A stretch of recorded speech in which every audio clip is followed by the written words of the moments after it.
whether you're online or in this room, and welcome to AI Week 2025. We're truly delighted to have you here today, and not just for another tech session, but for a conversation that touches the very heart of how we live, how we connect, and make sense of the world around us. I am Serge Goriely, a filmmaker and researcher at UC Louvain. I had the pleasure of being here 2 years in this very room to screen one of my films, The Best Option, a science fiction short film about AI. And today, I'm delighted to be co-hosting this session alongside Elodie Trojanowski. Elodie is a seasoned business leader, currently serving as CEO of Human Tech Partners, where she leads innovative management strategies and data-driven development. Together, we'll guide you through this afternoon of insights, reflections, and open dialogue. Let me begin with a story, a scene from the history of cinema. In Citizen Kane, the iconic film by Orson Welles, released over 80 years ago, the young Charles Foster Kane, played by the same Orson Welles, as he's about to launch his newspaper, writes what he calls a declaration of principles, a promise to tell the truth, to inform the public without fear or favor, and to serve society with integrity. It's a bold, idealistic commitment, one that sounds noble and even timeless. But as the story unfolds, power eclipses principle, influence distorts truth, the promise fades. So at the end, the declaration of principles crumpled and forgotten lies like a relic of broken ideals and abandoned convictions. That was Citizen Kane 80 years ago. But the question it raised resonates even more powerfully now. How is information created, filtered, and amplified today? How do we get informed, and how do we inform others? What trust can we still place in the content we consume?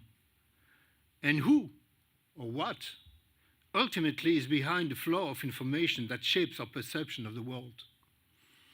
In the past, it was media tycoons, figures like William Randolph Hearst, whose life inspired the character of Kane in Welles' masterpiece.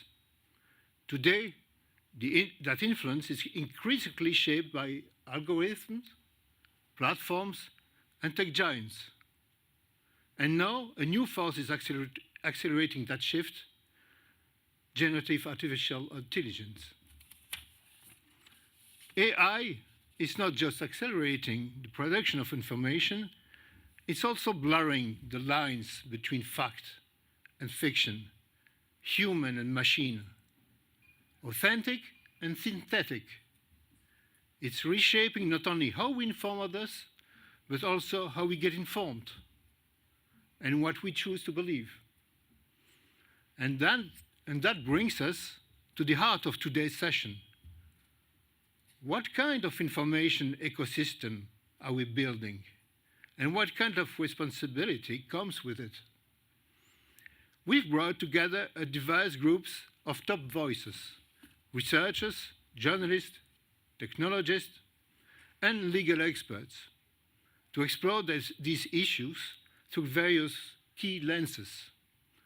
First, a keynote by Yves Tirant, who will guide us through the major technological shifts reshaping the media world. Then a panel with Philippe Dautrebande and Nicolas Becquet, who will share how traditional media are adapting or resisting to the rise of AI tools.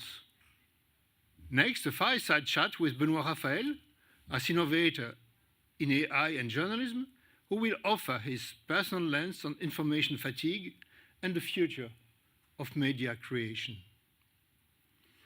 And finally, we'll dive into the ethical and legal dimensions with Marie-Catherine de Marneffe, and Gregory Lewkowicz to reflect on bias, responsibility, free speech, and regulation in the age of generative content. So thank you for being part of this conversation, and let's begin. Please join me in welcoming our keynote speaker, a journalist with an impressive scope of experience across the Belgian media landscape, who started his career as a computer programmer in the 80s before becoming a journalist at the RTBF, where he has held various positions in radio, TV, and online news. He is currently in charge of the Brussels regional newsroom and coordinates the AI initiatives in the news department. And last but not least, he's teaching journalism at UC Louvain. Yves, the floor is yours.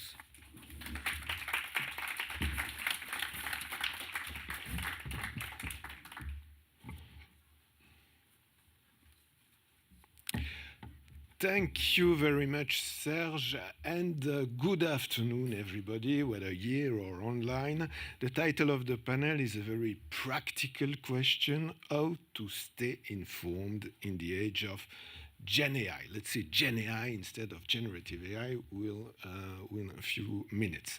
So the question becomes, how do we use AI to make journalism more efficient? I will try to make a few suggestions in the next 15 minutes. And to relieve you a little bit from my terrible English accent, sorry about that, I will also show you some pictures. Let's pretend I welcome you to a new exhibition. It's called AI, as in Artificial Intelligence Experience in News, but also I, as ouch in French. Because if done wrong, AI could seriously hurt the news business, maybe even wipe it out completely. But let's take the positive view, because done right, it could also save a business that, AI or not AI, has known better days anyway. So please follow me in the main hall and have a look at the first painting. This is Belgium. So in great Magritte tradition, this painting is called "This is not Cyril Hanouna." You probably recognize the face of the French presenter as pictured last week on a poster by La France Insoumise, the far-left party. A contentious publication. There was an outcry when it appeared on X due to the anti-Semitic connotations. LFI was quick to take it out and explain that it was a mistake, that the visual was made by Grok against their policies and that they shouldn't have used AI for that. Pointing the finger at Grok had a convenient subtext. Oh, it's not really our fault, it's AI and their biases. And by the way, if you're looking for anti-Semitism, maybe look no further than Elon Musk. This small-scale controversy tells a lot about one of the biggest issues surrounding AI and news today, the question of trust. A picture of a TV person used to be just that, a picture of a person, maybe with some limited photoshopping, but that person had been at some time in front of a camera with that look, those eyes, that expression of anger. No longer. These pixels can come literally from nowhere. To deal with the superpowers of Gen AI, many media companies have set up guidelines. One of the first is usually transparency. If you use a generative tool, you tell it. This should be common sense if you care for trust. But will it stand the test of time? I think cautiousness applies. Guidelines and best practices are only fully enforced as rules when the leadership of the company is convinced that the rule is good for business. We don't know what happened at La France Insoumise, but clearly the AI guidelines were not a top priority. Recently, there was a discussion in a Belgian newsroom about AI disclaimers. A manager has seen a study showing that people were less confident in the news content when it was labeled as made with the help of AI. So the manager suggested to drop the disclaimers, considering that the practical effect was the opposite of the intended one.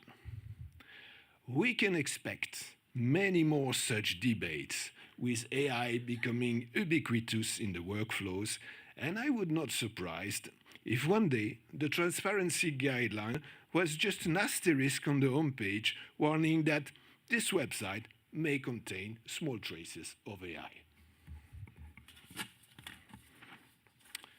Next to fake news, this would create a new topic for worried academics: fuzzy news. Like the fuzzy nature of this picture. Grok, not grok. If grok, which prompt? Which algorithm behind the prompt? Which influence of Elon on the algorithm? And so on. It might well prove impossible to know one day the real chain of intention and causality behind those troubling pixels. Making everything a little fuzzier falls also in line with what the American philosopher Harry Frankfurt calls the rise of bullshit. Have you noticed the rise of bullshit in the public debate? I have. Frankfurt explains that bullshit is different from lying. A liar knows the truth and deliberately distorts it, whereas a bullshitter is indifferent to the truth. He only wants to create an effect. Bullshit, therefore, says Frankfurter, is more dangerous than lies, because lies still acknowledge the existence of truth, while bullshit undermines the very foundation of it. AI tools are a bonanza for bullshitters. Hence, my first suggestion: make sure the transparency guidelines really apply and keep the bullshitters at bay. From surrealism to expressionism. Please follow me to this work titled "The Scream of a BBC Reporter After Seeing His Article Misused by ChatGPT." The reference is a sensational report you might have heard about. It was published last month by the BBC with an alarming conclusion: when talking about news, AI is very often wrong. Technically, the BBC checked if Copilot, ChatGPT, and two others were accurate when answering questions about news and when quoting BBC material. 51% of all answers had significant issues. Yes, that's a majority. The answers were rated by BBC journalists on 7 criteria: accuracy, but also impartiality and context. Some of the errors were obvious, like a wrong date or an incorrect quote. Some were more finicky. Estimate if there is enough context in an article is a very subjective task. But 51% of errors. Possibly this also says something about the BBC's self-confidence and its desire to pick a fight with new competitors. But nevertheless, this report makes clear one inconvenient fact. Gen AI content will never be 100% correct. The probabilistic way the model works, by assembling words that go together well, guarantees that imperfection. Should we then discard AI in the news ecosystem? Not so fast. First, there are ways AI could help AI, maybe by having another model cross-check the output of the first one. And then, maybe this BBC report itself lacks some context. It would be interesting to see the same study with a mix of AI and journalistic text. I'm convinced that a surgical BBC eye could spot a missing context element in some, maybe many, articles published by my newsroom, or find the choice of words not fully in line with impeccable impartiality. Human-generated content also is never 100% correct. Journalism is a best effort business, so is generative AI. Maybe we need a societal debate to set an acceptable error margin in our news consumption. 1%, half a percent, certainly not 51%, but never zero. Meanwhile, back to the guidelines. Next to transparency, the second principle is often to keep a human in the loop, to check content before publication. When trying to apply this guideline, practical tensions are inevitable. That human double check is costly, and the job is boring as hell. But, and that's suggestion number 2, please make sure we keep the human in the loop at all costs if efficiency is really the goal. Maybe that assurance could also give some relief to the screamer in the painting.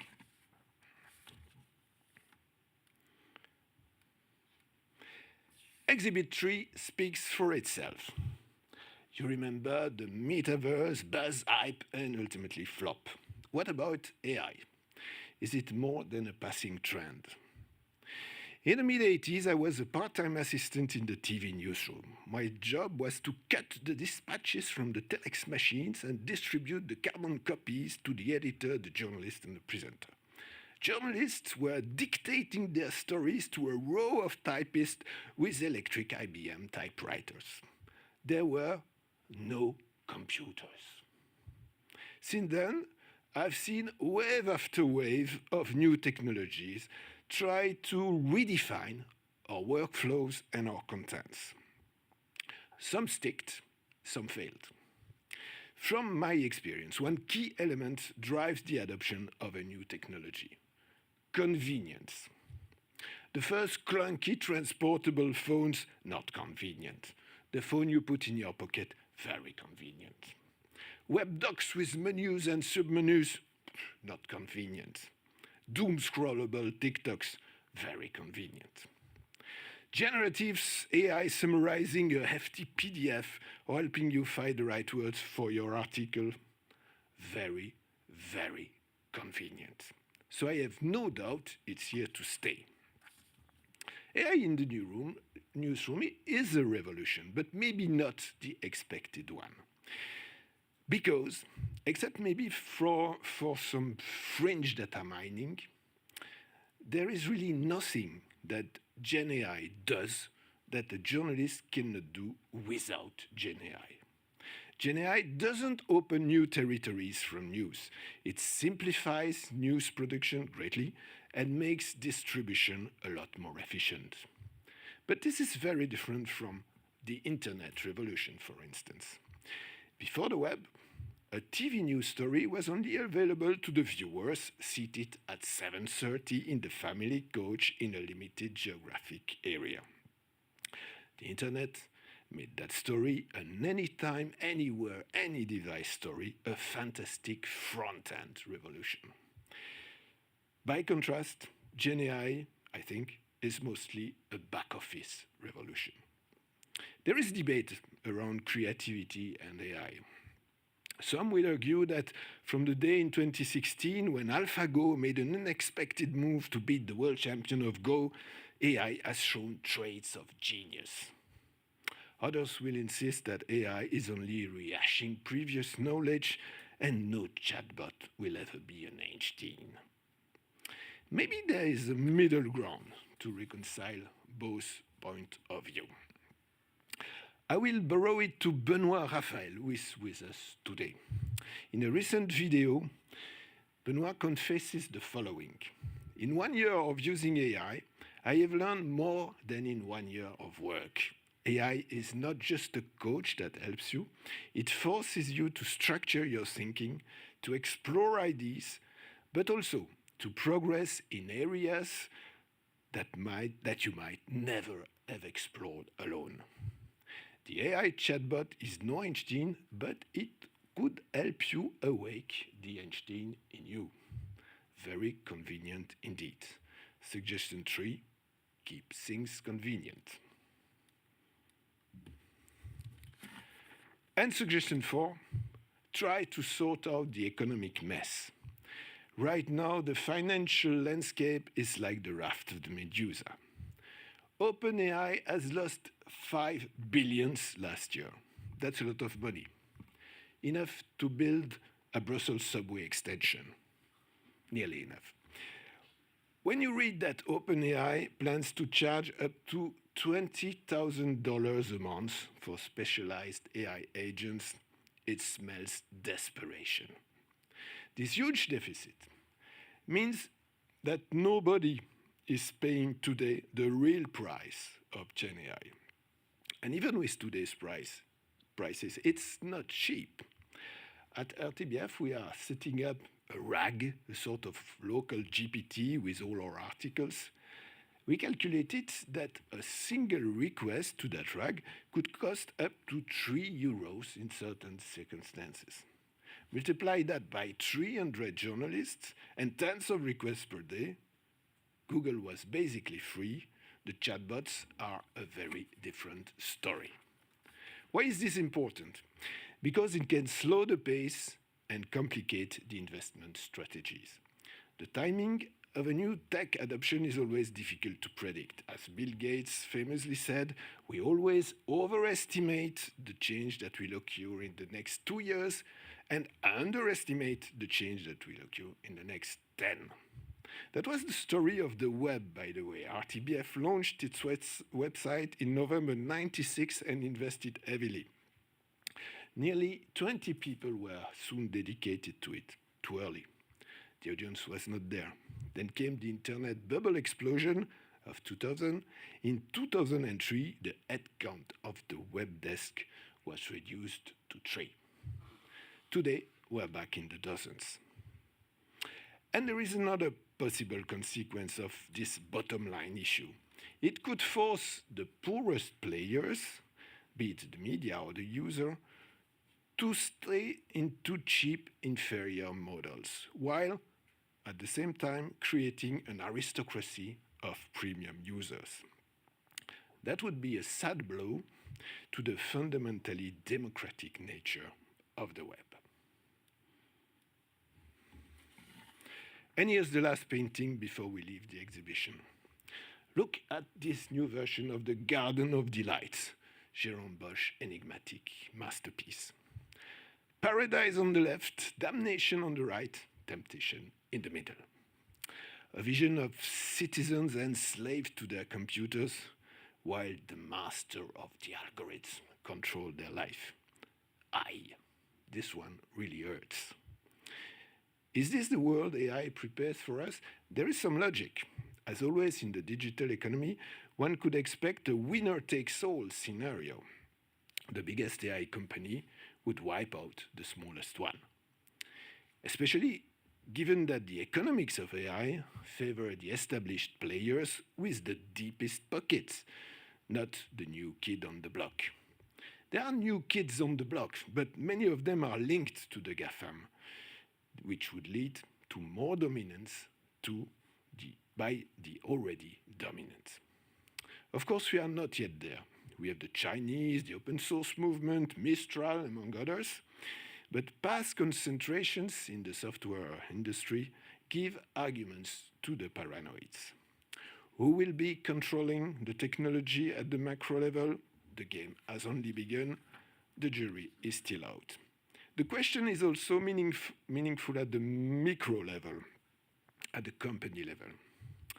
I had the pleasure recently to meet my first Chief AI Officer, CIAO. Sounds like a Seven Dwarfs song. Uli Koppen from the Bavarian Radio. I don't think there is already a Chief Prompt Officer somewhere. But as a journalist, I'm in no hurry. The prospect that someone could be in charge of validating the interactions between the newsroom and the language models is certainly untasty. Computers plus networks plus algorithm is a frightening combo. Formidable tools for those who revel in exerting control.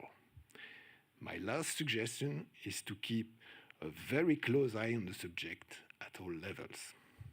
It goes far beyond the question of information, But it's not without consequence for it. The more concentration there is in the media environment, the less efficient the new AI-fueled information ecosystem will be. So let's recap. Be transparent when you use AI, keep a human in the loop, make the technology as convenient as possible, wait for a viable economic equation, and beware of the power grabbers.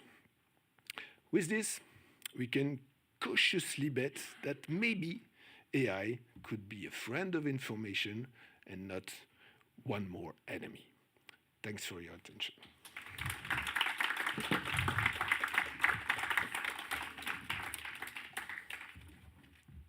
Thank you very much, Yves, for this inspiring opening with your inspiring exhibition, and also the fact that you point out the concepts we should care about to understand better what's at stake with AI and the information environment.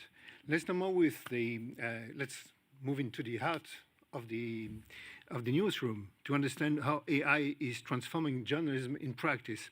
We're joined now by two media professionals who are at the forefront of this transformation. So I call here for Philippe Dautrebande and Nicolas Becquet.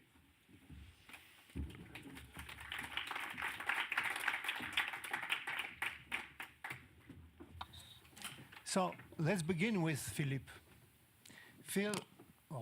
Philippe is a digital strategist at IPM Group.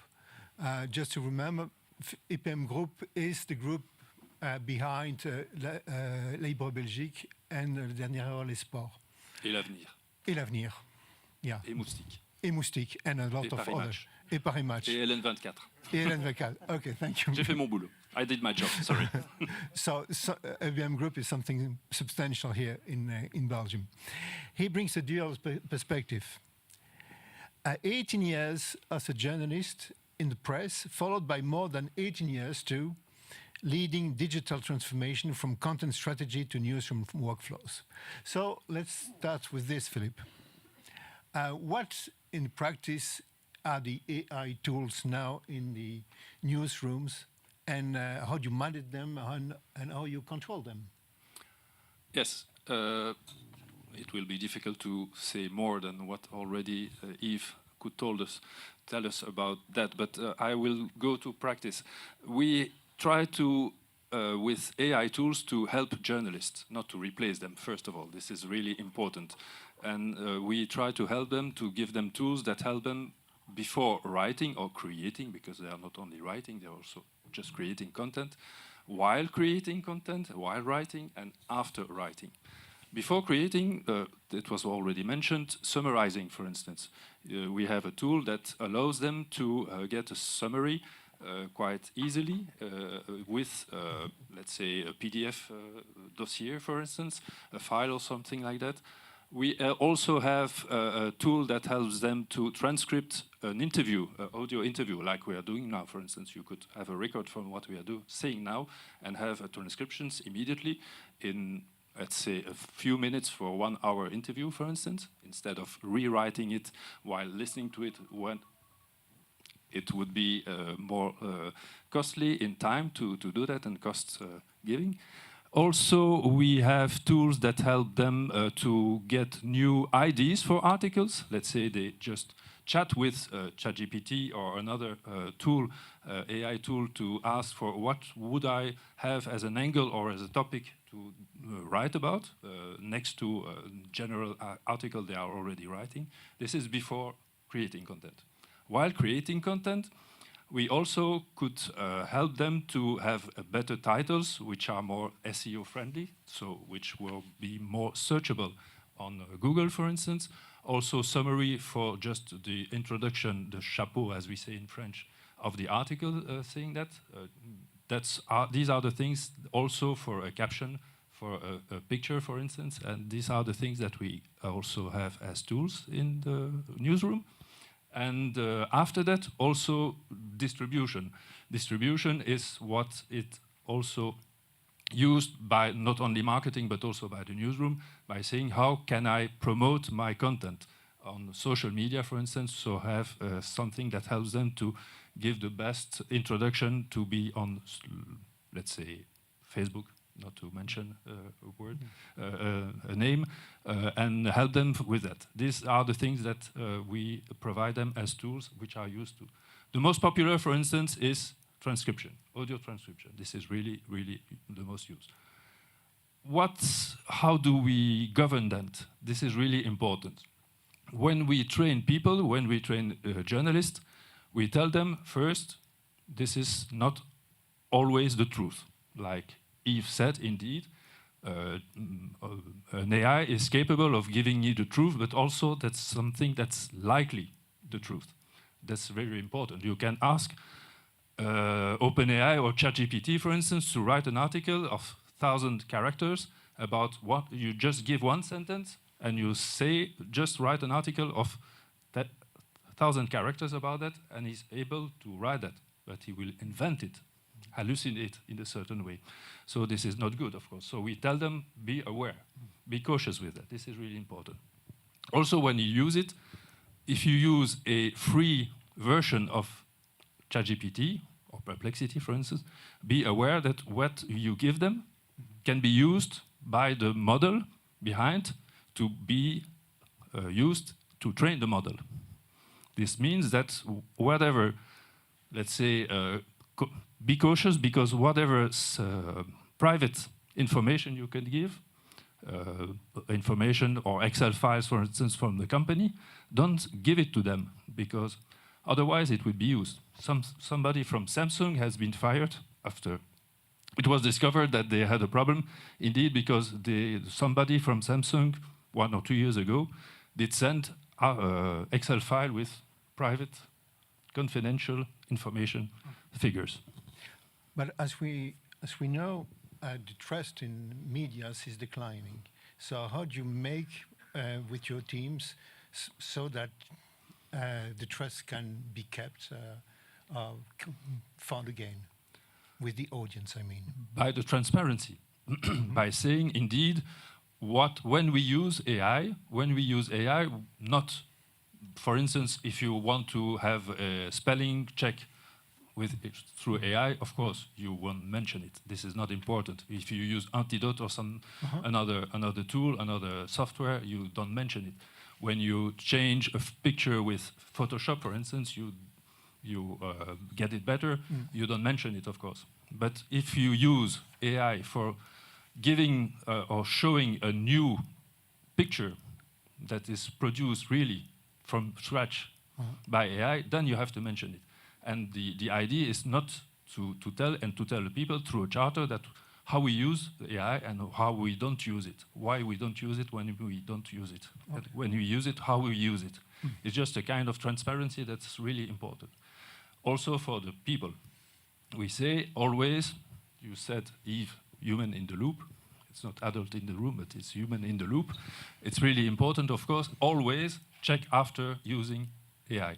AI is just like another source. So this is also important, and for traditional, like you said, traditional media, like we have, this is the only way for us to keep our audience, is to have that kind of reliability, that people are sure that when journalists are behind it, there's always a journalist behind it. Okay. You could also, for instance, give specific automated articles for weather forecast, for, let's say, elections results and so on. But this is really different because it's based on data, specific data, which is sure. But if you use that, then you need to show it and to say this is used by AI. Okay. Well, thank you, Philippe. Now, let's now shift perspective and take a step into the user's shoes.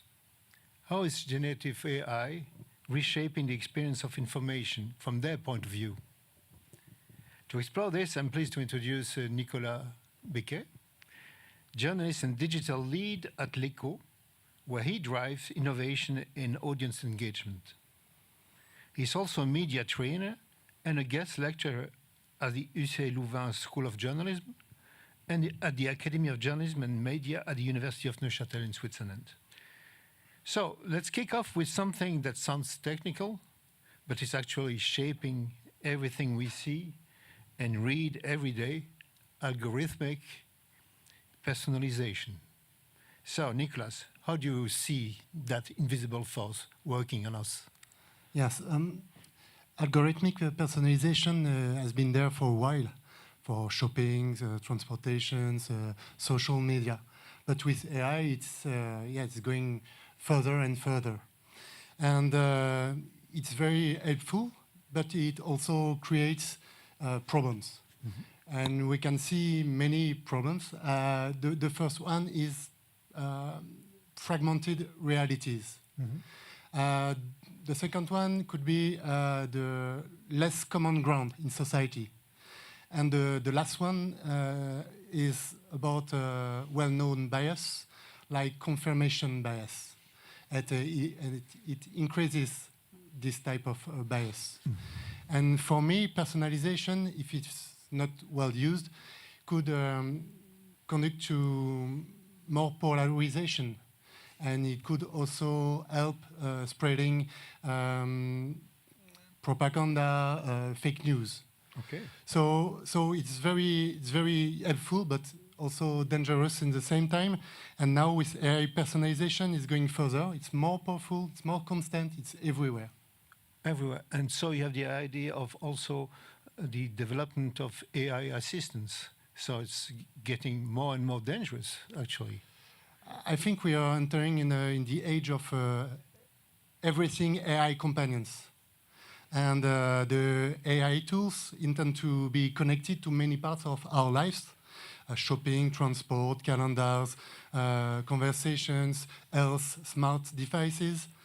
And in the same time, AI assistants, companions, agents are still black boxes. We don't know really how they work, and we don't know where the information they use come from. And for me, it's a black box. But these black boxes have yet a big influence in our daily choices. And it's a paradox because ChatGPT or tools like ChatGPT are really powerful, and we like it because it's very convenient. It's there is a lot of efficiency. But there is a danger, a problem, an issue with that.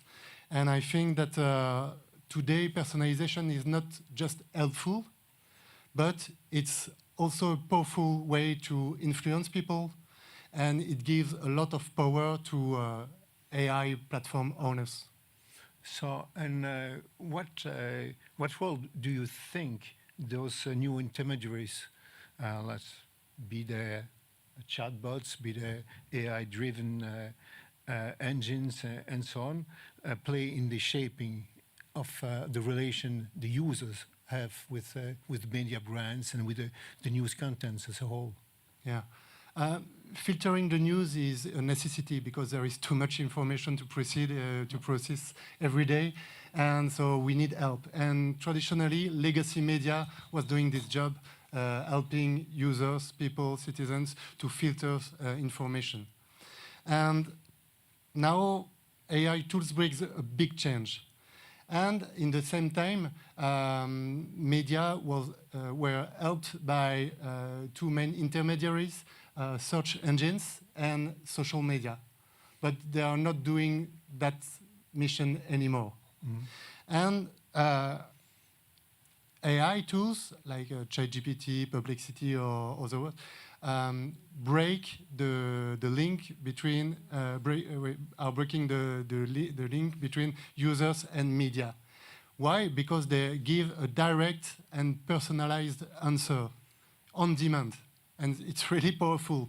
It collects, filters, and delivers some news to the users. Well, that doesn't sound so bad. I mean, it's it's very helpful, and Yeah. so I'm playing the devil's advocate now. Yeah, for sure, it's very powerful, and we are a little bit lazy. We want to go faster and do more things in one day. But we moved. It's an important shift to see that we moved from search engines logic to an answer logic engines logic.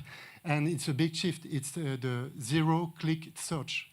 You just ask a question and you get your answer immediately. So you don't need to make some further researches. And it's a problem because we don't know where the information comes from. There's a lot of accuracy problems. Yeah, a fact. What is a fact for an LLMs or a RAG model?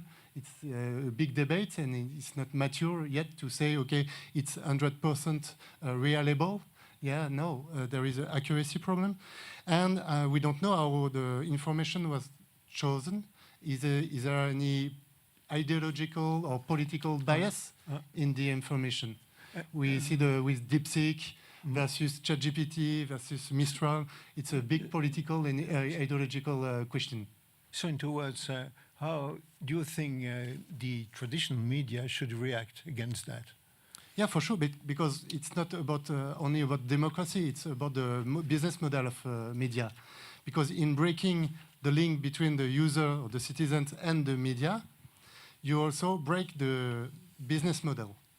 You cannot display any more ad. You don't have any more ad revenue. You cannot build a trusted relation with your user, displaying some contents, other contents. So yes, so it's less trust. And yeah, they should react and try to react because it's not the best performing sector in the economy, the media. But first, for me, they should improve the user experience in their own platforms. Because ChatGPT, it's very well done and effective, and yeah, you use it, and it's very efficient. And it's my opinion, but media should, we cannot anymore ignore personalization.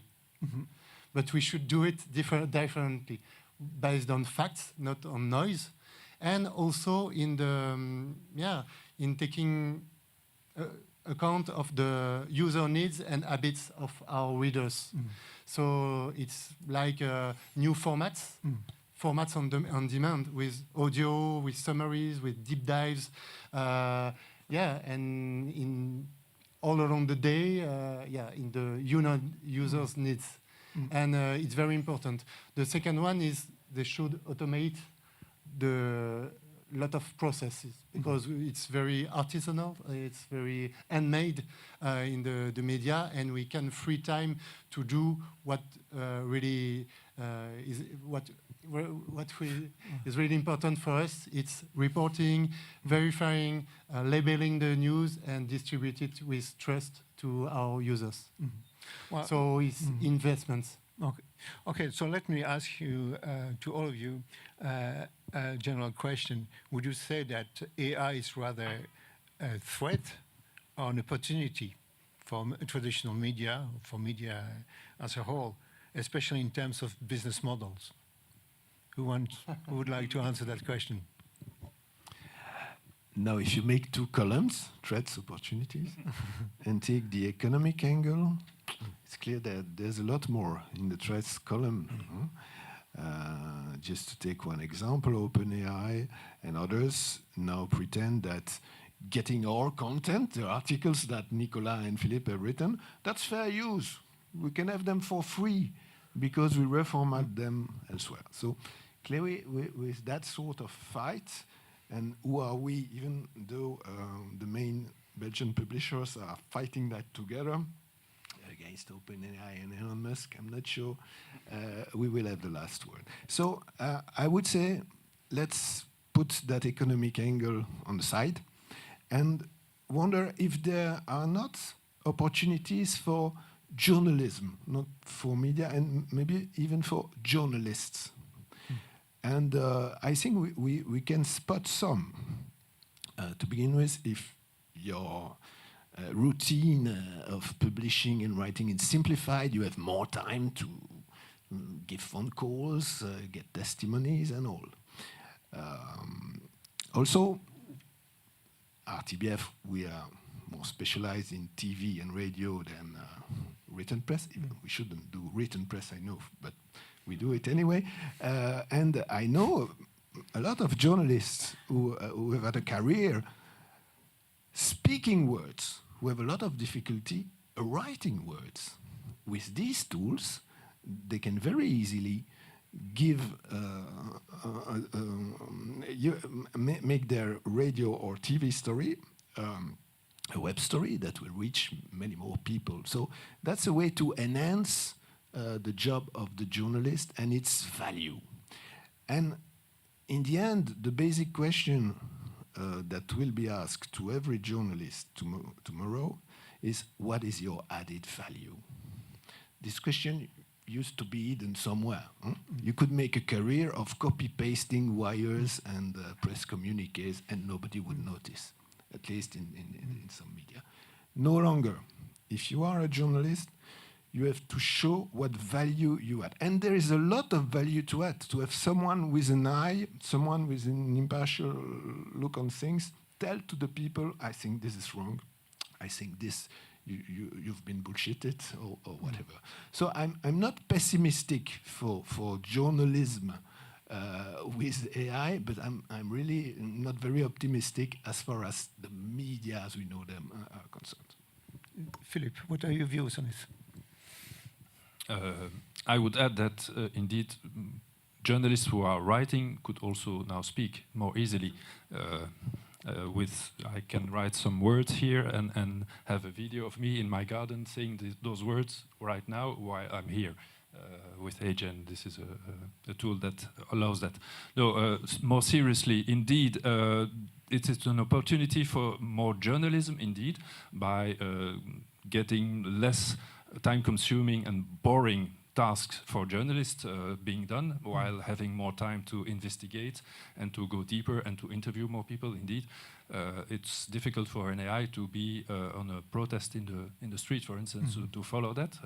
It's not yet possible. Maybe it will be one day, because everything will be one day possible, probably. But more economically, I would go back to that.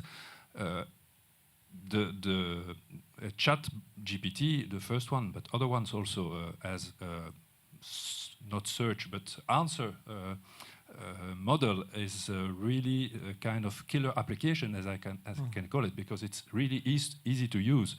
Of course, there's a question of reliability, sorry, for the answers that are given, but it's really easy it's the best way to personalize your news, actually.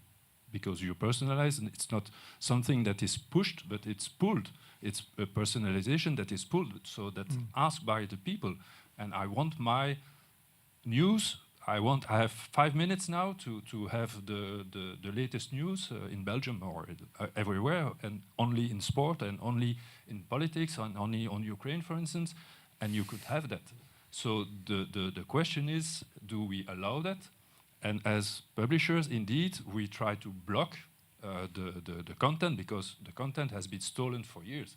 We didn't know that, but the OpenAIs and the other ones, they did steal the content for months and years. We try to block that right now.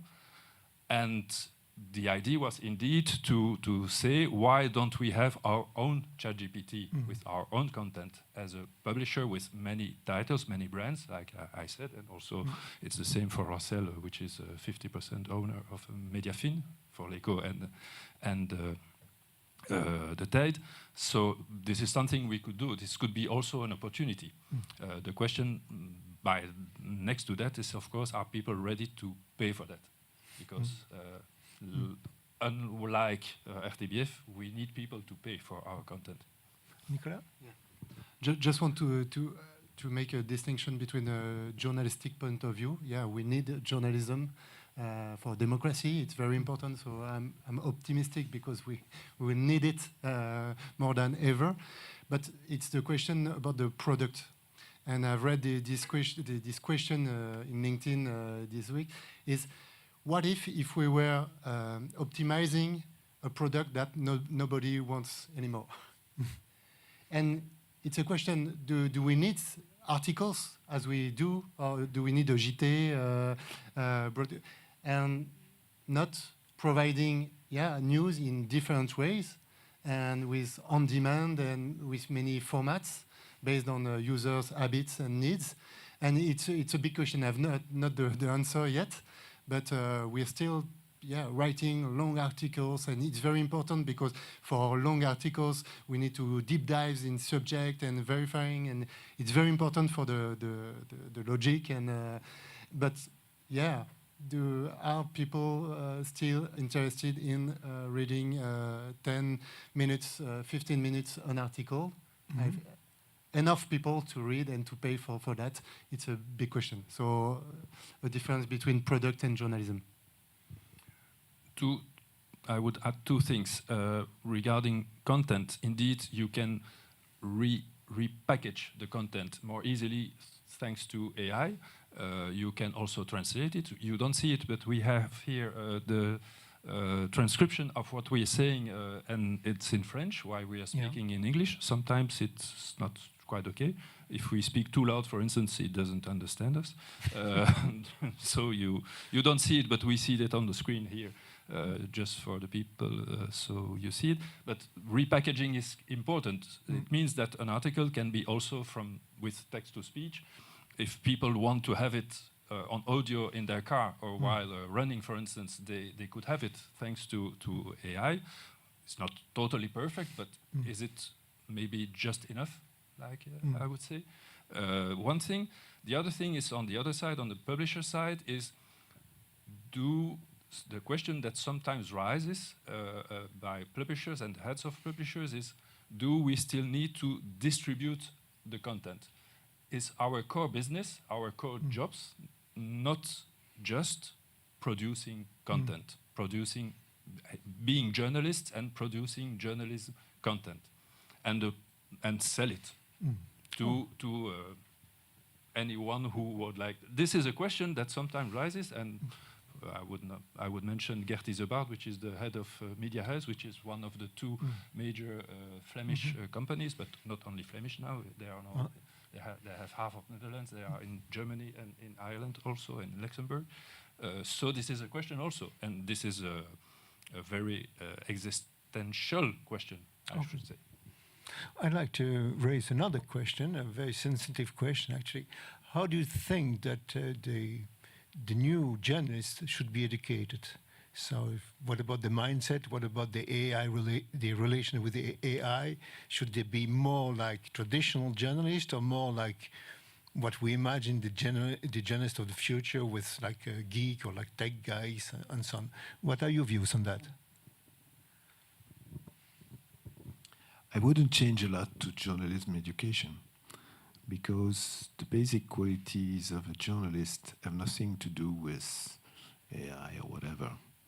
These are just tools to help him become a better psychologist, a better understander of Excel sheets, a better whatever.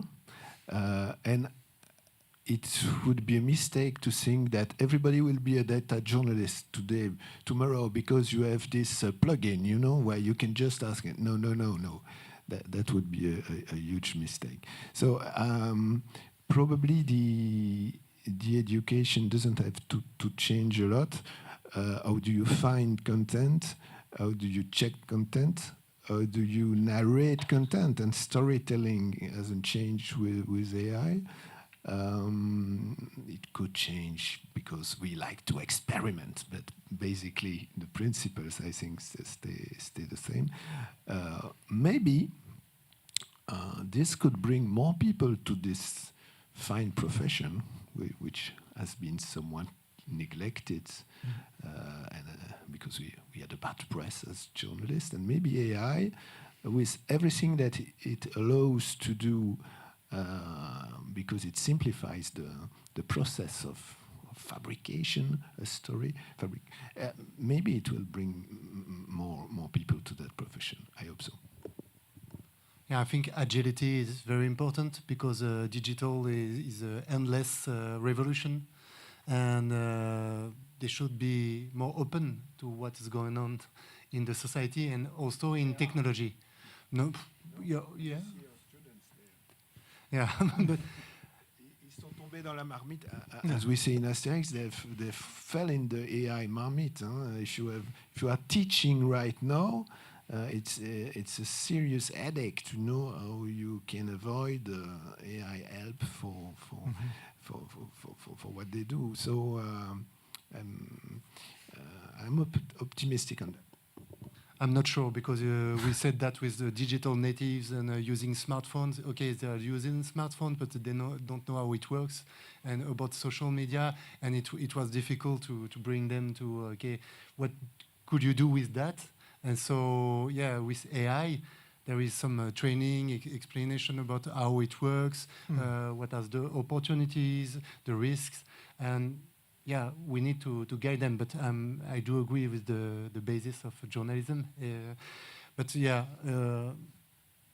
how to use it, what it is, what is not, and it's also debates between specialists. So trying to put it in the center of the newsroom, it's a challenge, a real challenge. I would only say that it's the same as for every human right now, is help them to use AI and Gen AI as best possible, and to use it correctly and to use it intelligently. I like the word AI is my augmented intelligence, not artificial intelligence, the artificial, but augment your intelligence through that. I say that to my daughter, which is a radio journalist, and I say that to my young son, which is a young lawyer also. If one day you will be replaced, probably it will be replaced by someone who knows how to use Gen AI. Okay. Just add maybe that we can teach to students, but also to journalists, how to work with the machine. Because I think the future is to be able to work with the machine, not to be replaced. I hope not. But yeah, how to interact, and Benoit Raphaël can say that. He's making some experimentation, trying to understand how LLMs are working, how RAG is working, and yeah, if it's really yes, granulated, if you can go further in depth in it, you get better solutions. And my first advice for journalists or students is go further than the first answer you get. Yeah. Yeah. And it's yes, it's a discussion with machine. Yeah. Yves? Yeah, but I still think that there's clearly a generation thing happening here. And there's some sort of intuition towards the machine, the computer, that we don't have, that I don't have. When I see my daughter using the social network, she does things that I would never have imagined myself. So probably it will be more difficult for the journalists of a certain age, of not that generation. For instance, I didn't use AI for my presentation because in my mind, the painting, yes, but the words, you know, because something in my mind told me, one day you let AI do your homework, next day you're smoking crack in the Brussels subway, you know. So I have this reticence of doing it, but my daughter absolutely has no reticence at all. So I think that they will find ways to use these technologies that we cannot even imagine today. But maybe they will teach us things more than we will teach. But young people are using ChatGPT for all purposes, for mental health questions, for to plan a trip, to ask questions for school, and no, please not. So there is an education, there's training and explanation. Last word from Philippe, because we're running out of time now. No. Yes, you go ahead. No. I just do agree with what Nicolas says. Indeed, now there's a study showing in the United States, I think that 55% of the people now use ChatGPT instead of Google. Okay. Yes. To things ask are changing too, to ask things. So indeed, and back one very last word to the economic problem is indeed if you have an answer and you don't click anymore on websites which are the links which are below it. So if the answer is just enough, that's a problem. So we're coming at the end of this first part, and with this very grounded conversation. So I'm really thank you for everything. Just a word for the audience. There will be a question time after the second part, so you can think of questions you would like to ask our speakers, including the one present here. So then I'm passing the floor to Elodie now for this second part, which will start with Benoit Raphaël talks. Okay.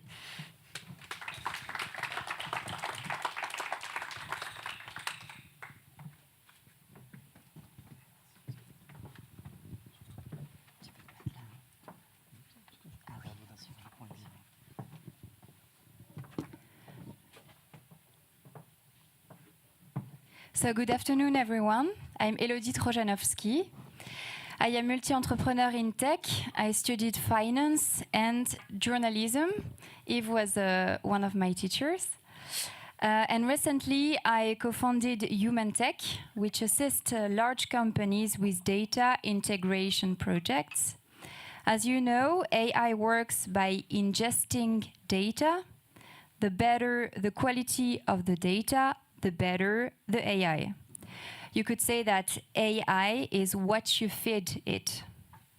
A bit like what our grandmother used to tell us when we were reluctant to eat our plate of vegetables, you are what you eat. In preparing this conference with Serge, we quickly realized that the topics was incredibly vast. So, as explained in the introduction, we decided to split the conference into two different parts. The first focused on changes in the profession of journalist and newsroom, while the second, the one we are going to talk about now, is more concerned with the consumption of information in the age of AI. When we talk about consumption, we often think of clothes, food. That's how I'm going to introduce my first speaker. Benoit Raphaël, you are a French journalist. You are an entrepreneur, expert in digital transformation and media innovation. You define yourself as AI explorer.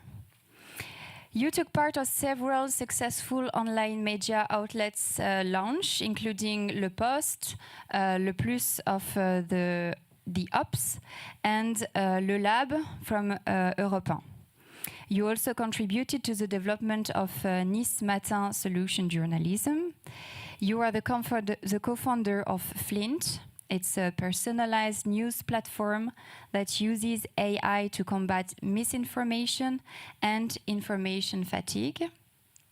Your book, Information, l'indigestion, manuel pour penser par soi-même dans le chaos de l'info, aux éditions Erol, explore the challenges of navigating the complex information landscape and offers strategy for more mindful consumption of news. Good afternoon, Benoit. Good afternoon. Thanks for being part of our conference today. Let's directly dive into our topic, because I heard you love snorkeling, right? Well, I love it, but I'm very afraid of snorkeling, so it's a real problem for me, because I live in Bali, and every time I go snorkeling, I panic. Mm-hmm. So, but I love snorkeling. So I try every time, but every time I panic. So I think that something in my brain doesn't understand exactly what it is about breathing underwater. Mm-hmm. So I need to figure this out. Yeah. Okay. Benoit, like us, you heard the testimony of the three previous speakers. As a journalist, have you noticed an evolution in the profession since the arrival/democratization of AI, or even an evolution in the role of journalist? Well, I think that first, before it's important to talk about information. And first, I would like to say that we are not coming from a golden age of information, like that. Before information was extraordinary, journalism was pure. Journalism is quite a very young profession. It starts with merchants, were in the market writing information on letters. Then came the first magazine, full of fake news, and then the profession built itself upon, on the ground, And in France, the tradition of information is not based on being a counterpower or independence. It's more based on connivence. Yeah. And it's still the case right now, even if we have an independent press in France, of course, but the history is not that. So I think that there is a lot of things that we can improve in this profession. And the thing is that information now is not is not better or not better than before. I think it's before the information was stable. So we had a free magazine. We watched the information, the news on TV. It was okay. So very stable, but not very diverse. So now we have more diversity, more abundance, if we want. But the information is more unstable. So there is more chaos. But it's not exactly that it's low quality information. It's just more chaotic. So we need journalists more than ever. I mean, so I think that the challenge in the profession is very high, and I'm not sure that the journalism is strong enough today to face these challenges, because information is very complex, more chaos. We need to be very different from the other content creator. So to be really better, we need to help people to develop their critical thinking, and journalists are not experts in critical thinking. And so I think that we need to make this profession stronger, and maybe give to this profession a stronger background, a stronger scientific background, because we saw that with COVID. Everything is being now more scientific, more technical. We saw that with AI. Who knows exactly how AI works in the journalistic people? I'm not sure that everybody knows exactly what it is. So journalists say most of the time, yeah, we need to call an expert. Okay, so call an expert, but sometimes the experts are not exactly agree, and they don't have the same point of view on that. So, and we saw that with COVID. So I think that we need to give really a stronger scientific background to journalism, and maybe bring journalism more nearer to science methodology. And I think that AI can help journalism with that, because we see AI as a tool. So in the newsroom, we say, okay, how are we going to implement AI like we would implement, software? So most of the time, it's the digital director who is in charge of that, but it should be more like HR who should be in charge of that, because it's more like for every journalist having, I would say, a PhD assistant, a PhD, or an intern, a weird assistant, but who can be a scientific assistant, because you have a lot of knowledge in AI. And I think that it can be a real help. So, but journalists need to learn to manage this kind of assistants who can be really very helpful for them to find new sources, to find new angles, to improve maybe their critical thinking, because we have a lot of bias as a journalist. And sometimes we want to tell a story, so we go to look for the information that will help us to tell this story, but maybe the story is different. So it's difficult for us. So AI can help us in the conversation with AI. We can also try to maybe compete, to try to expand our view on, find maybe new angles on each topic. Mm-hmm. Okay. Let's talk about information fatigue now. Your book deals with this concept of information fatigue, a condition you were actually suffering from at the time you read the book. You explain it this way: I learned that fatigue is like fat. It tends to accumulate in your brain when it can't get rid of it. This cognitive fat is called glutamate. So you think we're like victim of cognitive morbid obesity? Yeah. First, we need to understand what is fat. And do you know what is fat? You know why we have fat in our body. I think it's the accumulation of something that our body cannot take away. Yeah, it's the food that you consume, that you eat, and but you have no use of it. So information fat is the information you consume, and it is not useful.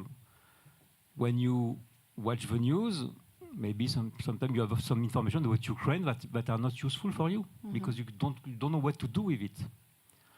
Sometimes it can be also, of course, on social media. And if you compare food and information, it's quite the same. And the challenge we have today is to be able to filter useful information. And useful information is not just, okay, this information is important because me as a journalist, I consider that it is important. No, information that your audience can do something about it. So the practical value or the value of an information is, okay, I have this information, I can do something with it. I can understand more, I can maybe have an action, maybe I can have an impact, it can improve my life, but not just it is depressing. Because it's not really useful to have. No, but people like it. Yeah? And well, you have some studies that shows that people like it or not. But sometimes also when you are depressed by an information, what is very negative, and you don't know what to do in front of that, your understanding of the information is really bad, is really low. Okay. So I think there is a real challenge about that, and we need to really think about the information we produce and the way we work on information. So when we are talking about information overload, it's unuseful information, depressing information. So it's okay to have bad news, of course. We need to have news, but what can we do about it? And it's not because all the news are bad that the world is doing bad. I mean, sometimes, the world, you have a lot of things that happens in the world. So you don't need to have that every day. I used to make a lot of reporting with policemen, and they are totally depressed. And when you ask them a question, why are you depressed? Because I just see all the bad things in the world, but it's not exactly reality. So I think we need really to think about that, because for me it's a real health problem, because the problem is that when we talk about cognition, about our brain, maybe it's because of Descartes. We put that as a spiritual thing, our brain is spiritual, our cognition is spiritual, so it's okay, it's in our brain. But when you think about your brain as an organ, it's like the stomach, and so when you have information and too much information, you can have disease, physical disease. So we were talking about the glutamate, but it's also the stress. You can have heart problem, and I invite you to read the book of neuroscientist Michel Levent-Cuyen, who wrote a great book about silence and explained that someday his face was totally paralyzed. And why? Because too much noise, too much information. So he had to stay disconnect for 1 month and try to do what we call rêverie. I don't know what's the name exactly because it's a very romantic name, so it's French. And to heal from that. So information is doing bad information, and too much information can hurt our body also. It's not just a question of intellectual things. So I think what we take care every day of our body. We try. We should take care also of our brain. Okay. Scrolls, excessive content consumption, content increasingly generated by AI. If we take the metaphor of the chocolate cake that you use as an image of a huge quantity of information, are AI making this cake bigger? Or on the contrary, do they tend to draw our attention to the best part to eat while avoiding indigestion? Well, we are talking about two different AIs. So you have generative AI and you have a recommendation algorithm. So they are not the same AI. It's like talking about bicycle and cars. So if we are talking about generative AI, of course, because it's very easy to create content, so you can automatize content. So we are facing right now a pollution of low quality content. But it's not because you have. It's not like pollution in the air. You know, if you are in Brussels and you have big pollution, you breathe the pollution. So then you get sick. But if you are on the internet, you don't breathe the air of the internet. So the pollution on the internet just arrives to you if the algorithm of Google or Instagram or social media brings this information to you. So the real challenge first is with the algorithm. So they need now to face this pollution created by generative AI to be able to be a better filter. Yes, you're right. It's not because it's not because you have a lot of content and a lot of good or bad content. I don't know that you are going to be submerged by this content. You know, it's not because you have a big piece of cake or 50 kilos of cake, chocolate cake, that you are going to eat the 50 kilos. I don't know. I don't do that. No, not you. So I think it's so we need to be more nuanced with that. And what is sure is that only this abundance and also this diversity, generative AI can really help us to find. Just as, for instance, you receive a lot of emails, so you can make a summarize of this email. You want to go to the source because you don't trust journalists, for instance. You want to see the scientific article who says that, this study. So you can use generative AI to explain to you this piece of content. So you gain time, of course, but you can also gain more understanding about that. So I think it's a real tool that can also, it's part of the problem, but it's also part of the solution of information overload. Okay. You've been introduced as a journalist, as an entrepreneur, as a writer.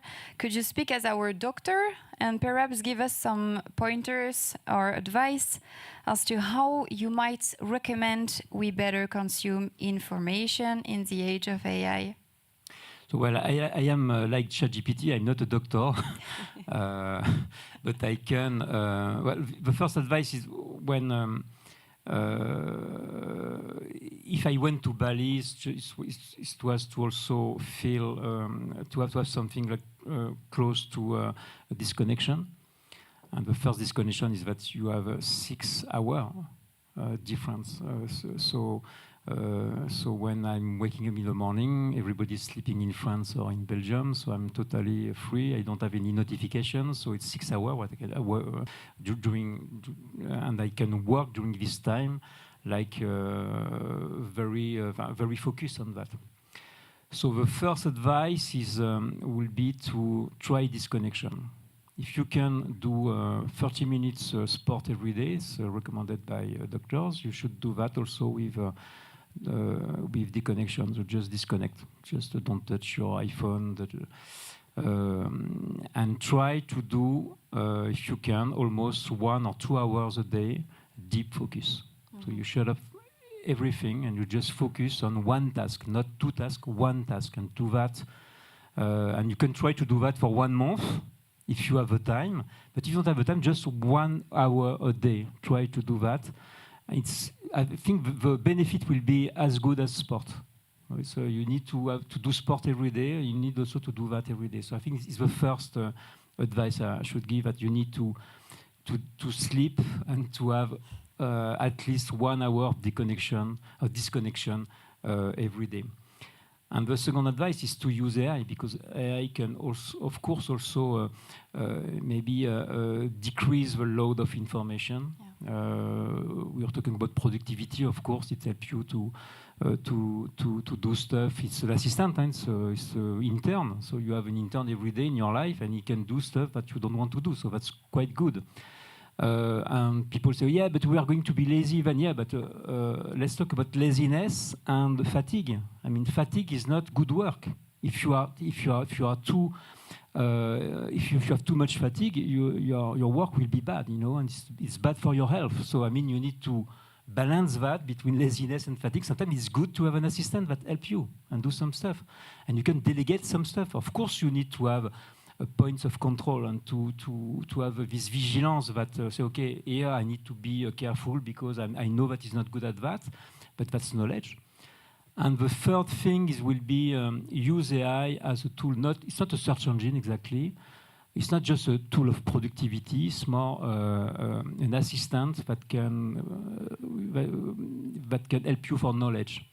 It's a great collaborator to get new skills. Now, since 1 year, I know how to code. So I don't know how to code really, but I know how to manage AI to code. So it changed totally my life. I know how to make illustration, to make a great illustration, because not because I just do that, because it's not just about I'm writing, create a photo, an image of a woman or of a man with a hat. It will be awful or it will be just average. No, you need to understand to have an image culture. You need to have artistic culture to know how to prompt. You need to have a technical culture to know how to manage AI to code. I don't need to know how to code. It's better, of course, but I don't have the time. But I just need to understand. I'm a generalist, and I'm not a specialist. And the AI is a specialist. And so I think that AI, if you could realize the cognitive impact of getting new skill every day and try to learn something new every year, I think that you should really use AI on a daily basis. Many thanks, Benoit, for your nutritional advice. May I add that reading your book is a real treat. I mean, it's funny, it's incredibly well-sourced and super rich. I definitely recommend it. Thank you.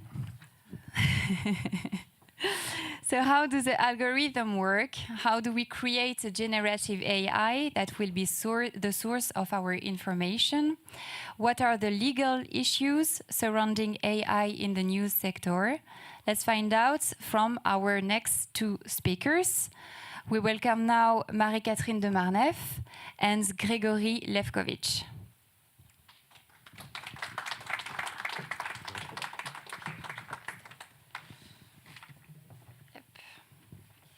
So Marie-Catherine, you are currently a National Fund for Scientific Research Associate Researcher and Professor at UC Louvain.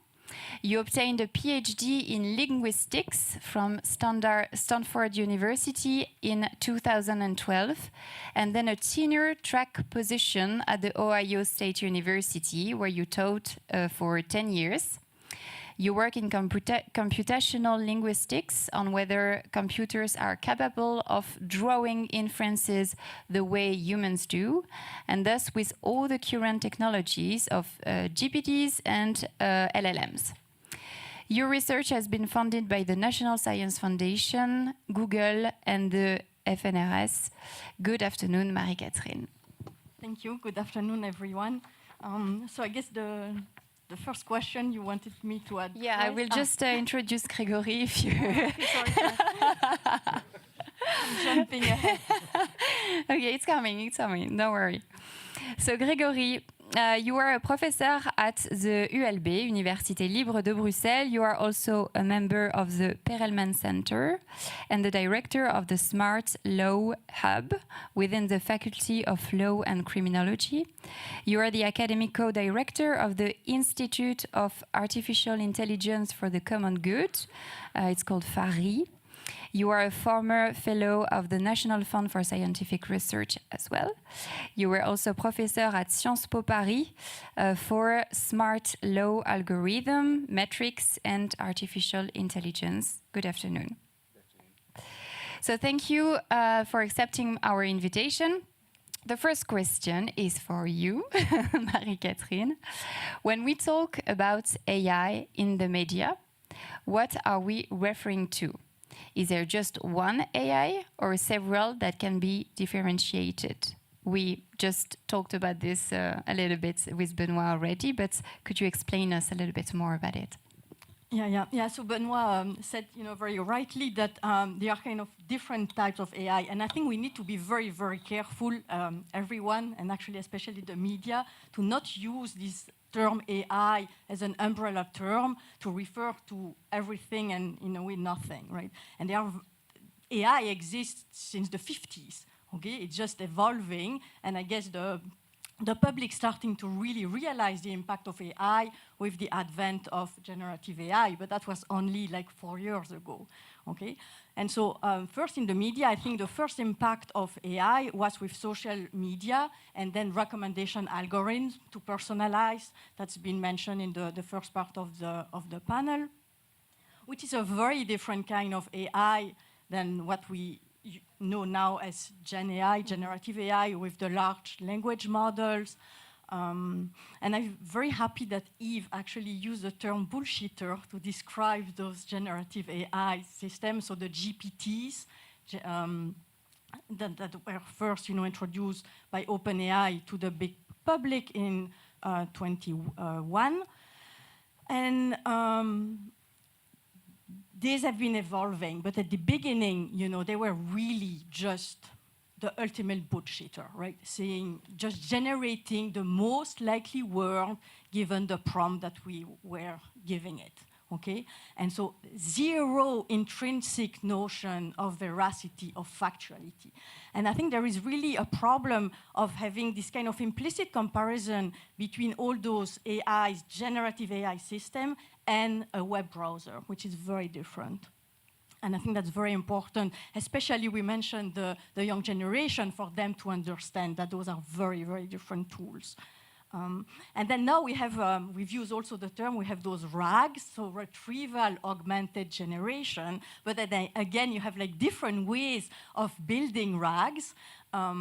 And ChatGPT now is actually incorporating RAGs. If you ask mathematical reasoning, it's definitely going to a model that's been based and trained to do mathematical reasoning, which it was not doing 4 years ago.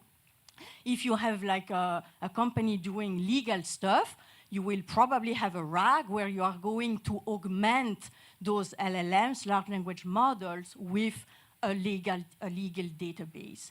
And when you do that, you hope that you will get more accurate information. And most of the time you do. But still, in the background, there is this huge large language models that have been trained on the web, on web data. And we all know that on the web, you find everything. So a lot of wrong thing too. So having the idea that Gen AI gives you true thing is a very, very bad idea to have in mind. Let's focus on the first AI you mentioned. What role do recommendation algorithms play in what we called cognitive biases and echo chambers? What is the risk that you could identify if these two new concepts, which seems to take more and more place when talking about information? Yeah, and so this is something that we didn't talk in the first panel, but I think a big problem of the overuse of AI in a way is this concept of echo chambers, and the fact that if you get your news and information only from social media, where the business model of those platforms is to keep you on the platform, they will feed you with stuff that you want to read most of the time. Okay, so there is like a caveat with TikTok that knows that if sometimes it gives you something that you don't like, and then you get the thing you like, you have like dopamine levels and you stay. So that also is incorporated in those recommendation algorithms. So it's very savvy algorithms to keep you there. But in the end, and we saw this with Brexit, right? You get in this world where you only have the perspective that you adhere with, and you have the impression that that's the reality. But that's where I actually think that maybe, I'm an optimist too, I think, and that's, I think, where journalism can go back to really help inform in the right way and actually give people different perspective. If you get personalization from nice media, you could get actually what are the different perspectives on the topic, and journalists can do it, but then they could be helped by AI tools to get this information also. Okay, that's very clear. Thank you very much. I have just one question to Benoit then. You were talking about, we didn't really mention Flint, just quickly, but could you explain how your proper algorithm function or work within Flint? Is it different than what Marie-Catherine just talked about? Yes, it was a recommendation algorithm. But the fact is to nuance a little what has been said. I totally agree with what you said, but the first algorithm, of recommendation algorithm, was not created by Facebook, for instance, just to stick people to the screen. I mean, this is marketing. So every people who work in marketing try to stick people to the product. So it's bad or good, I don't know, but okay. But the problem is that because the algorithm is made to help people to find the good information or the good person to meet and to talk with. So if you are interested in guitar music, for instance, if you don't have any recommendation algorithm, it's complicated for you. So at first, it's not bad. The problem is that when it's become massive, it starts to create a problem, and we realize that, for instance, someone who is not extreme can be brought to extreme far right or far left extreme groups by the algorithm, because it just follow one criteria, which is like of course engagement, and of course engagement is better when you are shocked, when you have a lot of emotion, and so we try to solve that problem. And in my book, I interview the boss of AI, not Lewkowicz, but the boss who was on the practical AI, and implement that. And then, so he was totally free to talk about it. And he said, we tried to find solution, but the problem was that it was not good for the business. So they didn't really correct exactly as it should have been. And so what we tried to do with this algorithm, which is quite old now, but it was to try to create an algorithm with different criteria. So it will be like more quality, and try to have something that is not too, because we didn't need to have people stick to the screen, just need them to have useful information. So that just proves that of course you can do recommendation algorithm and bring good quality information and useful information if you just change the algorithm. The problem is that you don't change the algorithm because it's good, it's bad for business because you live on advertising. Yeah. Okay. Gregory, let's talk about law now. Can we have the mic?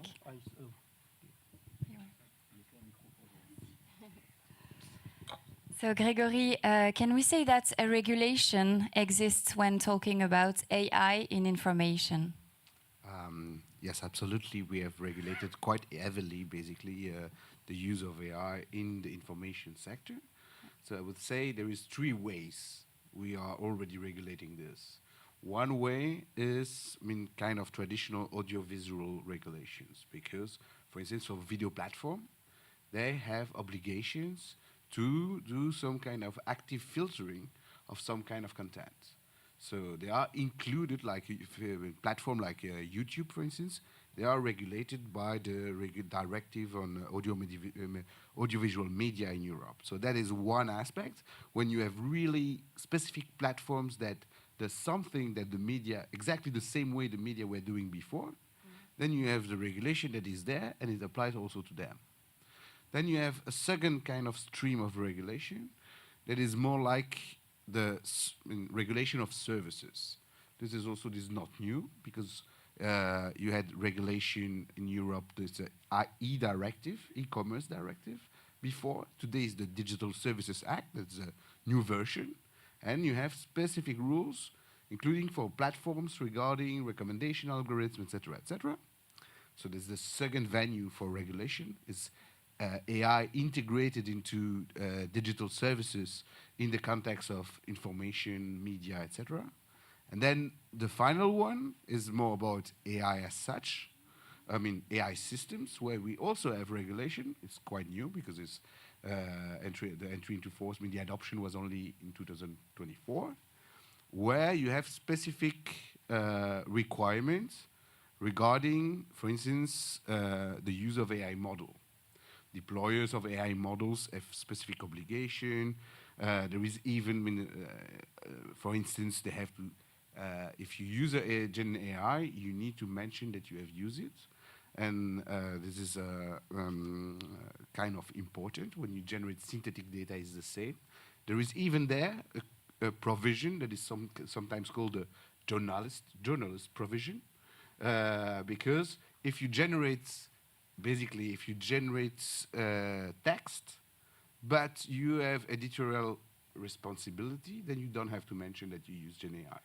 And that is what is called the journalist provision. So you have some kind of, in fact, the sector is already quite heavily regulated with very strong impact. Maybe I can just give you an example, to give you an idea of the impact of what social media, for instance, have to do. I just took some numbers from a study that I've done 2 years ago, so it's old numbers, but it give a good idea of the importance of the obligations that platforms have. So if you take Facebook, second quadrimester 2022, they have to report on that. So they take down 38.4 during 3 months, 38.4 millions of content because of nudity, 30.6 million because of terrorism, 45.9 millions messages because of violent images, 19.3 million because of violent messages, 120 million messages because of copyright issues. Just to give you an idea of the importance of censorship in order to prevent some kind of violations of one of these regulations, including, knowing that at the same time, most of these services come from the US, where you have a very strong defense for free speech, freedom of speech. Okay. Yeah, but I have the impression personally that what Yves mentioned earlier, the bullshit stuff, it's not mentioned in your, you talk about violence, terrorism, all the bullshit. Yes. It's because being stupid is not something that law can do something about. Yes? So if we decide, but I would not recommend, but if we decide to have a law against stupidity, then we may be potentially very surprised of the result. Okay. In your opinion, should social networks have a special liability regime compared to traditional media, like print, TV, radio, for example, and why? Yes, so they have. They have, because that was already the question from the very beginning of regulation of the internet. The question is, are they mere conduct? So do you use are they just there to host the content, or are they editors? So the first idea in the US, but we decided to go a little bit in the same direction, going in the same direction, is to say, no, they are mere conduct. That means that they do not have the editorial responsibility, liability, when you have a user posting some messages. And I think that to a certain extent was very necessary, because the argument was, if you don't do that, you don't have internet. Because if the hosting provider are liable for all the messages that are published and texts that are published, then you have no internet. So it was the same for the e-commerce directive.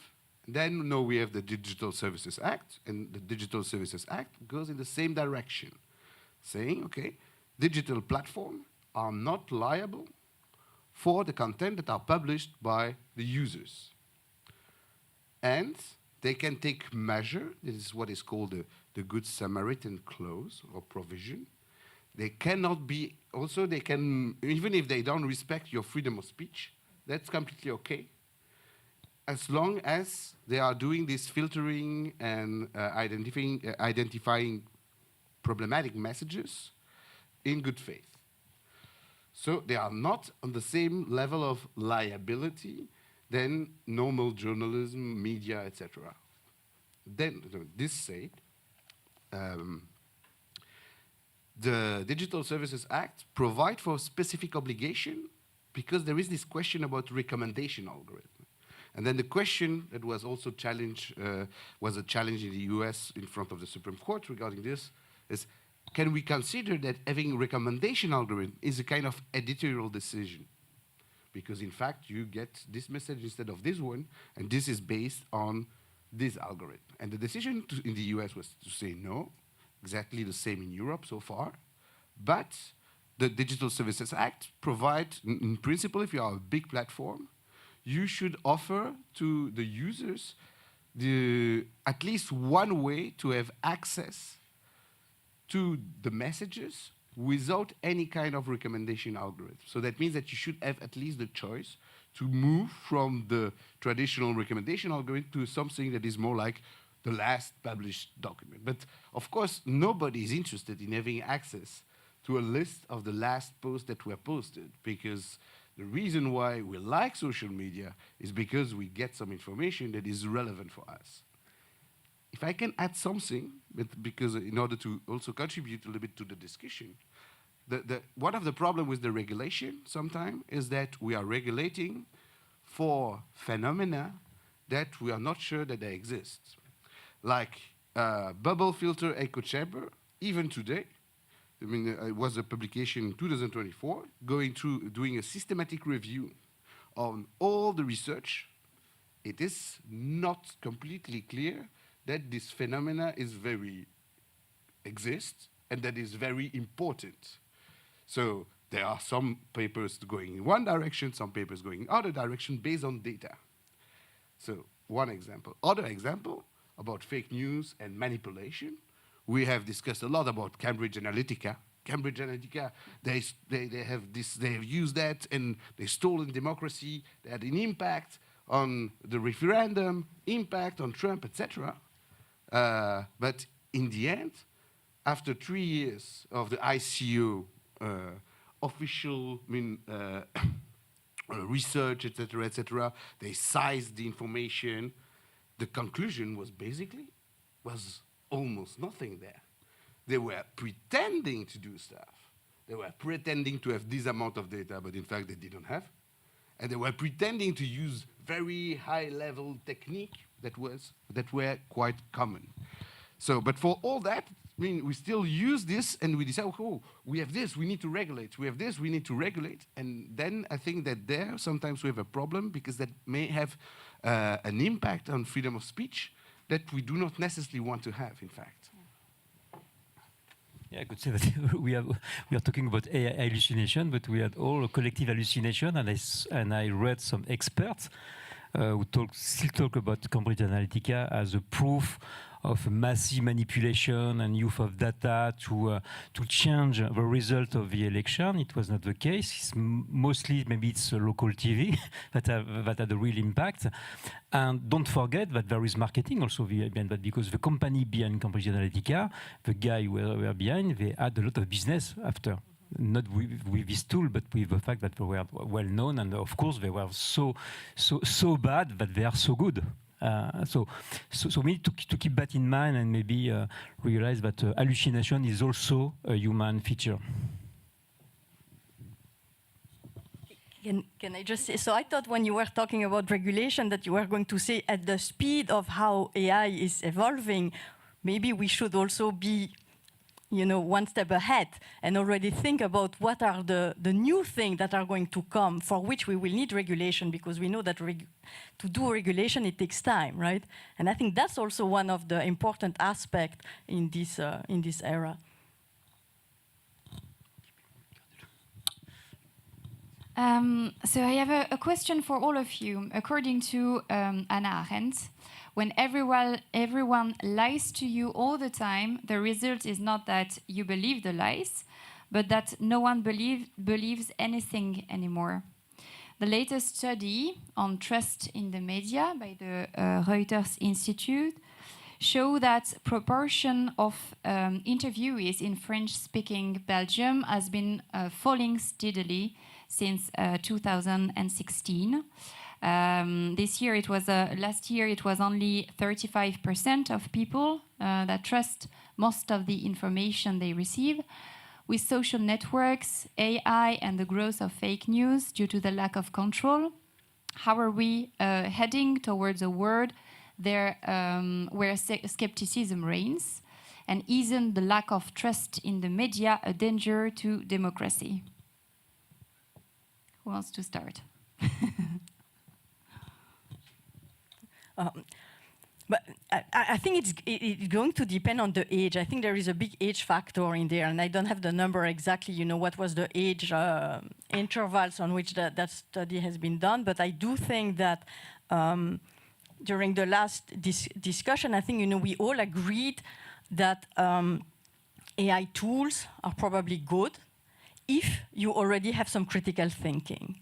And you can evaluate the output that it gives you, and then you can, and I suppose this is what you do in your formations, is that then you can leverage all the what's beneficial from those tools, right? But if you don't, and I think this is really as an educator and as a professor, I'm actually quite afraid for what's going to happen next with the young generation, because I do think that they get most of their information from social media. And there I do think that it depends, how you analyze, but there are studies that have been shown that you really get a very biased view on the world.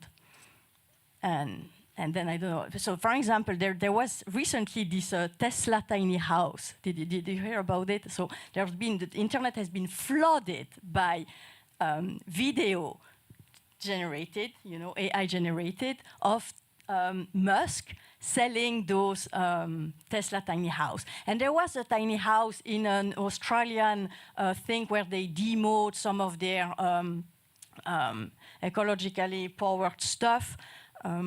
But it's not selling anything. But if you Google it now, if you ask some Gemini, for instance, it's going to say that you can buy a Tesla tiny house for, I don't remember the amount. But what's true? What's fake? If you are already, you're saying you need to have info about, images, cultural. If you look at the videos, you see it's fake immediately. But I don't know what a 12-year-old, how they would evaluate this. And so I think as an educator, I think it's really we have to educate the public about maybe, being skeptic about what's the information. And again, I think this is where I think traditional media are going to really get the upper hand again, because they are training journalists to be real journalists and to provide real information. And I think that, the future is going to have people going back to those media. At least I hope. Well, so your question is a big question, because of course we need to trust each other even when we are wrong, because if we want to move on, we need to trust each other. So I mean, it's more like a political question, and the responsibilities in the end for political leaders. So they can't say it's not us, it's the algorithm, it's Elon Musk. No, it's first a political problem. If there is no trust in the societies, there is no trust in science, in justice, and in journalism. If these three pillars are just weakened, that's a political problem. Then I think that the fact that the trust is not really there, but the trust is not in media, not that much in media than before, but it's not at all in social media. It's lower in social media, so that's quite a good thing. And we know that AI can hallucinate. We know now that if you go on social media, that if you see a photo on social media, it's not true. If you see a video on social media, it's not true. So that's the new reality, but you need to acknowledge that. So photo was photo is a very young media. So for like 200 years, it could be a proof for justice. Now it's not. Now it's finished. So photo now is art, like over media. So we know that now you can't trust everything that you are seeing on social media, on the internet, unless it is coming from academical sources or traditional sources like legacy media. So the answer to that and the solution is critical thinking. Of course, is education, and the role of journalists and also of scientists, I think, is to help us, and me first, to enhance my critical thinking And I think that AI tools can also be, we should have, or everybody should have an AI assistant that can help us to improve of critical thinking, I think also. I think skepticism is not necessarily a dangerous disease for democracy as such. I would say that the problem is more people that have no critical thinking. At the same time, the thing is that I think that the problem that we have both with Gen AI, and it's already a problem in finance, for instance. You have the regulators saying, okay, with the risk is that we have only a very small amount of models that will be used by everybody. And even if we don't realize that they are producing in a certain way, and then you have a kind of systemic risk because everybody relies on the 4 more important models in the world. And I mean, of course, imagine in finance when you have high-frequency trading can have very huge impact. I think the problem is a little bit the same from my perspective for media, and it's not only for social media; it's also true for media in general. Because what we want is to have diversity, because it's diversity of information, diversity of perspectives that help people to make their own idea if they want. And this is the thing that potentially we will have less and less if we only have a small amount of models, but it's also a problem for the media sector. I mean, I was just to prepare this, I was looking at research, quite interesting, looking at the Flemish, so it's good because it's the Flemish press, so not represented today. So there was a group of researchers, they go through 1.5 million articles that were published in Flanders, before and after the huge concentration of the media that we have seen there. And what they realized is that, after the concentration, they measured there was less and less diversity in content in the Flemish ecosystem, because in fact you had concentration. The risk is the same in France, because in France also you have more and more concentration of the media, and in the US, Washington Post, just to take an example, you have also concentration there with big actors that are buying the media, etc. And I think that is the biggest risk. It's not enough diversity, but it's not only for social media and AI, it's also for the traditional media. Yeah, the real risk is the concentration of power in AI, but also in media. For me, it's the first risk now. Yeah, we discussed it with Philippe. It's your strategy to bring everything. You discussed about the fact that the media landscape will become more and more concentrate regarding the creation of content. So, okay, we are running out of time, so I can suggest now that we go directly to the question and answers. For all our speakers, if you have a question, don't hesitate to ask, to raise your hand. And please precise the person/persons you are targeting with your question.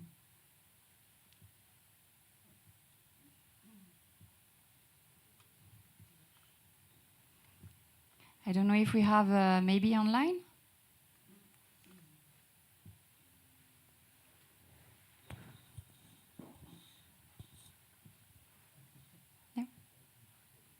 Okay, then I can have some more.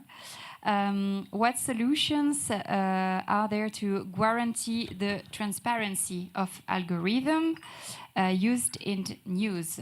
How do you see the transparency that we could show? I mean, I don't want to read an article with. If I click on something, I have all the algo behind it. So we are all discussing about this, but concretely speaking, how do you make it happen? You mean the transparency of recommendation algorithm? Or because, okay, so for the recommendation algorithm, I mean, what depends what you want to get from that, I think, because, okay. Of course, they will never publish everything because, of course, that's trade secret and makes sense also because that is the value of the company is to have a way to provide you with the information you are interested in. But what we are doing already with the Digital Services Act is to ask them to provide information about the model they use, the system they use to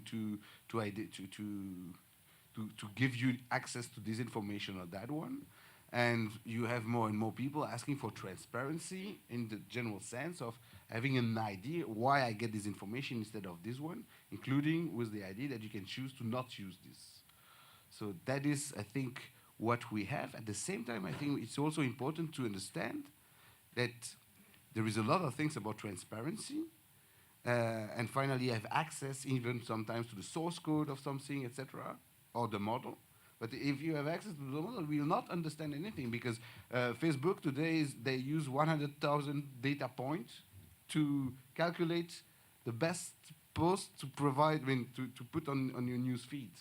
So, they will not share it. But even if they do, you will not understand what it means. So the only thing that we can have is to have some kind of information of the general kind of approach that they have, in order to recommend you for this or that post. I think that's what we have. I'm not sure we should go so much further than that, because I don't think that the impact of the recommendation is so huge.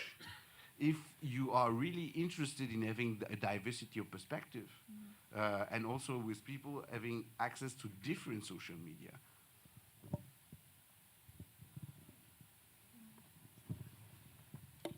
Yeah, I think as Benoit was saying, I think you kind of explain what are the criteria that you want to have.